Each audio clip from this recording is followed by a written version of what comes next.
السلام عليكم بنات، نتمنى تكونوا بخير وعلى خير ان شاء الله. نتوما كتشاهدوا هذا الفيديو ديال اليوم جيتكم بواحد السيرو صراحه اللي رائع، كلمه قليله في حقه. والله العظيم انا جربته من 2013 كنت كنستعمله، وصراحه مشى ليا من بالي حتى بنتي مرضات، وكنت كندوي مع صاحبتي قبيله وهي تقول لي ديري لي هذاك السيرو اللي قلتي لي. وتخيلوا انا قلت لها دير هذا السيرو هذا ونسيت عليه، حتى فكراتني فيه. هي قالت لي السيرو اللي فيه هكا وهكا وهكا صافي وانا نتفكره، ولكن ما عنديش ديك المكونات صراحه اللي كنت كندير فيه كامله، يعني بحسب العمر ديال الانسان، لان اصلا بنتي باقا صغيره فما يمكنش نخلط لها بزاف ديال المكونات. المهم ندوز معكم لهذا السيرو هذا السيرو صراحه رائع للبرد، فاش كيكون الصدر مخنوق بزاف وعامر بزاف ديال الوليدات. يعني انا حتى بنتي كنت درتو ليها واحد المره كانت عندها 6 شهور، صراحه هو اللي جاب معها نتيجه، يعني كيجيب نتيجه احسن من السيروات اللي كنبقى ناخذ من الصيدليه. وداكشي الصراحه تقال زوين بزاف، هاد السيرو رائع. المهم غندوز معكم باش ما نطولش عليكم بزاف، غادي ندوز معكم المكونات والطريقه ديال التحضير. المكون الاولاني كيف كتشوفوا هنايا عندي النعناع وعندي فليو. ها هو فليو ضروري خصو يكون سوا هذا سوا يابس. فليو اليابس راه حتى هو كاين عندي، ولكن انا استعملت هذا اللي طري. كاين عندي مع النعناع، وعندي هنايا النعناع العبدي كيف كتشوفوا الورقه ديالو ملسه، ما كتستعملوش منه بزاف، تقريبا واحد 5 ديال الوريقات الا حسبتوه بالوحده. هو هذا البنات. وعندي وريقه ديال يعني عريش صغيور هكا اللي ديال النعناع العادي، النعناع اللي كنستعملو فاتاي. هذا نعناع هنا عندي مغسول ما غاديش نغسلو. المكون الثاني عندي هنايا الزعتر، كيف كتشوفوا عندي هنايا علين معلقه صغيره تقريبا عامره ديال الزعتر، ها هي. وعندي هنايا معلقه كبيره ديال الخزامه اللي ضروري تكون منقيه مزيان ومغسوله ضروري. وعندي هنايا هذا فص ديال الثومه، فص واحد. الا كانوا الناس كبار تقدروا تستعملوا حتى 2 فصوصه، الا ما كانش كيطيح ليهم الطونسيو داكشي، كان كيطيح ليهم الطونسيو كتستعملوا فقط فص واحد ديال الثومه بالقشره ديالو. انا غادي نوريكم كيفاش غادي ندير ليه. وكاينين هنا عندي 3 ديال الشريحات، 3 ديال الحبات ديال الشريحه، تقطعوهم ضروري. وعندي هنايا زيت الزيتون، كاس ديال زيت الزيتون. العبار اللي ديروه في زيت الزيتون هو العبار اللي ديروه في الماء. وعندي هنا كاس ديال الماء، وفي حاله ما كان مثلا الزيت قليل غادي نضيفوا الماء حتى يغلى مزيان، عاد كتضيفوا مثلا نص الكاس ديال زيت الزيتون. انا حيت عندي متوفر زيت الزيتون فغادي ندير كاس ديال الماء وكاس ديال زيت الزيتون كيف كتشوفوا هنايا. والمكون اللي يعني ضروري واساسي هو العسل الحر، ضروري يكون عندكم العسل الحر. في حالة ما كانش تستعملوا السكر، ولكن من الاحسن يعني تستعملوا العسل الحر. المهم انا دابا غادي نمشي نغسل هاد المكونات هادو. الخزامه والزعتر البنات ضروري تغسلوهم مزيان، وغسلوهم في صفايه ديال القهوه باش ما يهبطوش، يعني حتى الا درتهم في شي حاجه ضروري كيبقاو يهبطوا. انا كندير الصفايه ديال القهوه باش كيتغسلوا مزيان وصافي. عاد انا غندوز معكم الطريقه، خليكم معايا. كيف كتشوفوا هنايا كنجيب ديك صفايه القهوه كندير فيها الخزامه، كندير فيها الزعتر، كنحاول ندير شي جبانيه هكا وكنغسلهم مزيان. كنبقى حاطاهم هكا بزلافه وانا كنغسل مزيان في نفس الوقت باش ما كيطيحوش ليا، يعني كيبقاو في الصفايه وفي نفس الوقت كيتغسلوا مزيان. فاش كنبغي نهزهم كيجيو ساهلين. هنايا كيف كتشوفوا غسلت مزيان هذاك الزعتر والخزامه كيف قلت لكم في الزليفه صافي. كنحاول كنخليهم هكا وانا كنخوي الماء وكنغسل بيدي حتى كيتغسلوا مزيان. كنجي هنايا للكاسرونه كندير فيها هاد الخزامه والزعتر هنا بجوج.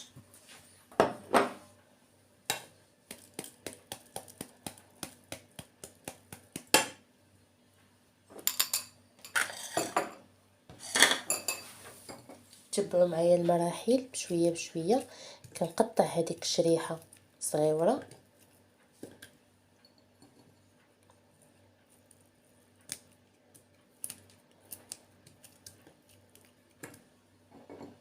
علاش شريها البنات؟ حيت كتعطي الحلاوه حتى هي فيها مكونات مزيانه. بالنسبه للخزامه راكم عارفين فيها المونيتيربينول ديال لينالوغ اللي هو ماده مطهره ومعقمه، وحتى الا كانت فيهم السخانه يعني ما تخافوش انكم تجربوها، فهي بحال الشكل ديال لونتيبيوتيك. يعني ما تقولوش لا حيت خزامه راه سخونه غتطلع السخانه، لا، ما تكثروش منها بزاف، سيروا على القياس اللي عطيتكم. انا درت معلقه كبيره. بالنسبه للناس كبار انا كنت كندير نص كاس ديال الخزامه. والمكون اللي ما عنديش صراحه هو السانوج، حتى هو كنت كندير منه معلقه صغيره ونص معلقه صغيره بحساب الدراري الصغار، والكبار معلقه صغيره عامره. عقلوا معايا على القوام. صافي، وهنا كنضيف هذاك النعناع حتى هو هي، وهنا كنجي لهداك الفص ديال الثوم بالقشره ديالو بكل شيء ليه، حيت اصلا البنات هاد السيرو انا غادي نصفيه، كنحاول نبرك عليه هكا. صافي، كنفرشو هكا بايديا، كنخوي هذاك الكاس ديال الماء بسم الله، زائد هذاك الكاس ديال زيت الزيتون. صافي، هنا كنديرهم يطيبوا حتى كيبقى عندي غير الزيت.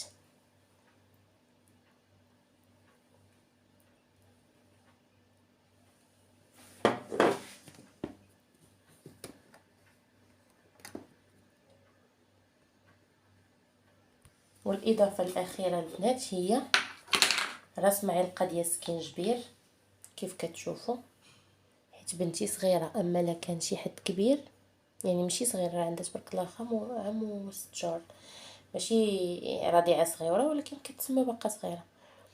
4 معالق ديال السكينجبير. الا كانوا الناس كبار غتضيفوا مازال القرفه وواحد الوريقه ديال الرند ديال سيدنا موسى، حتى هي انا ما متوفراش عندي. المهم هنا عندي طريقه ديال البزار كيف كتشوفوا قداش راها صغيره بزاف، هانتوما نتمنى تكون كتبان واضحه. كتضيفوها حتى هي يعني باش كيتحيد هذاك البرد. هانتوما معايا حتى يوجد السيرو ان شاء الله.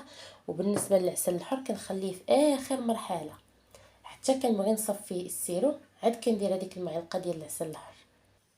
وهنايا صافي شعلت على السيرو كيف كتشوفوا، وغادي نسد عليه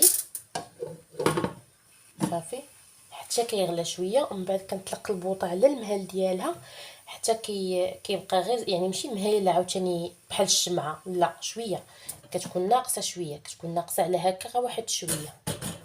صافي حتى كيبقى غير الزيت كيطيبوا هذوك المكونات فيه حتى كيمشي الماء، كيبقى غير الزيت بوحدو.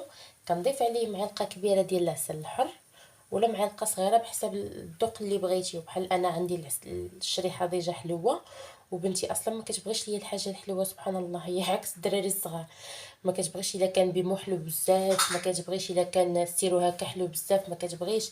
يعني غنضيف لها غير معلقه صغيره تقريبا عامره، صافي كافيه باش يكون المذاق ديالو مزيان. المهم هانتوما معايا حتى يكمل السيرو ان شاء الله، استعملوا لوليداتكم، راه رائع، شي حاجه اللي مجربه وانا ما عرفتش كيفاش نسيتها. دابا بنتي مرضات ليا مع هاد المنزله اللي كاينه وداكشي، بقيت كناخذ لها السيرو من الصيدليه، والله الا عاد جبت لها نيت دابا واحد وعندها السيبو وداكشي، ولكن ما داروا ليها والو باقا، يعني هي حتى غنستعملها ان شاء الله. هاد السيرو هذا راه ما نعاودش لكم، جربوه وردوا عليا الخبار. المهم هانتوما معايا حتى يوجد السيرو ان شاء الله. كيف كتشوفوا هنا بدا كيغلي، هانتوما يعني ما كملش حتى واحد 2 ديال الدقائق تقريبا طلعت فيه الغليه. هنا غادي نمهل البوطه واحد شويه، نحاول نقصها مزيان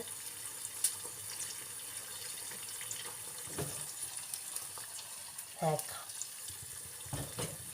صافي، وكنخليه يطيب. كنبسم الغلاقه شويه ديال الكاسرونه، ما كنخليهاش مسدوده، وفي نفس الوقت ما كنحلها. الا بقات محلوله دوك المكونات دوك الزيوت الطياره اللي كاينه في هاد الاعشاب كامله كطلع، يعني كنحاول نبسمها غير واحد شويه صافي، وكنخليه باش هذيك الزيوت الطياره كتبقى في الاعشاب وفي طلقه في الزيوت هكا.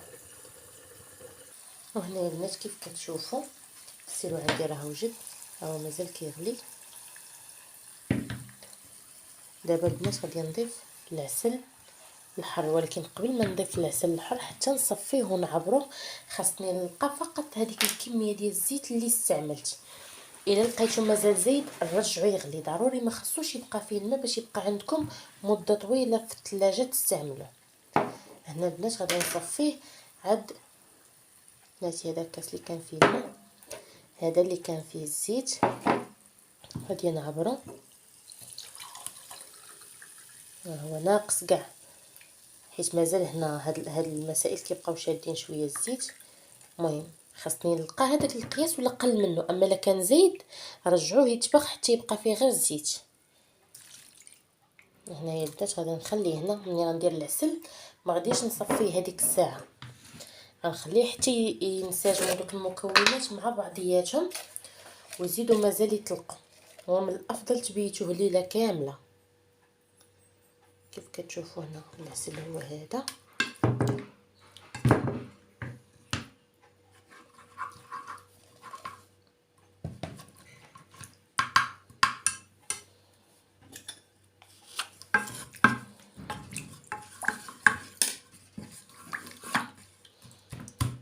كتحاولوا ما امكن تبركوا على هاد المكونات هذه هكا.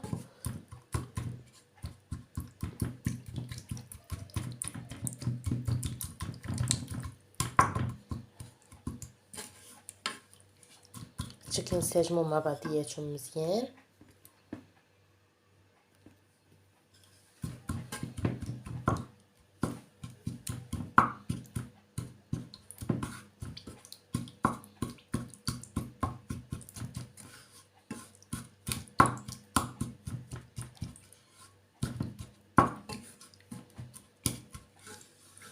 صافي وخليوه حتى الصباح عاد صفيوه.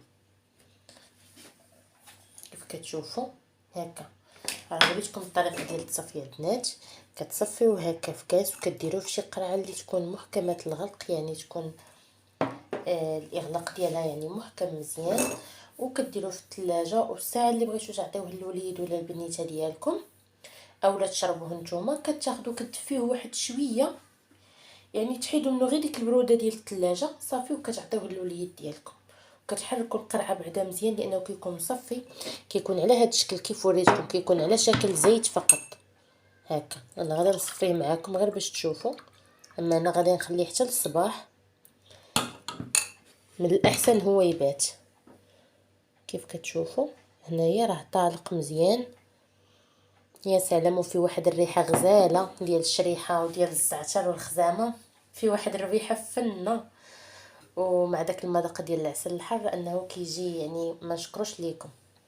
هنا بطبيعه الحال كيف كتشوفوا هنا غادي نرجعو وغادي نخليه حتى لغد ليه الصباح تيطلق مزيان مزيان.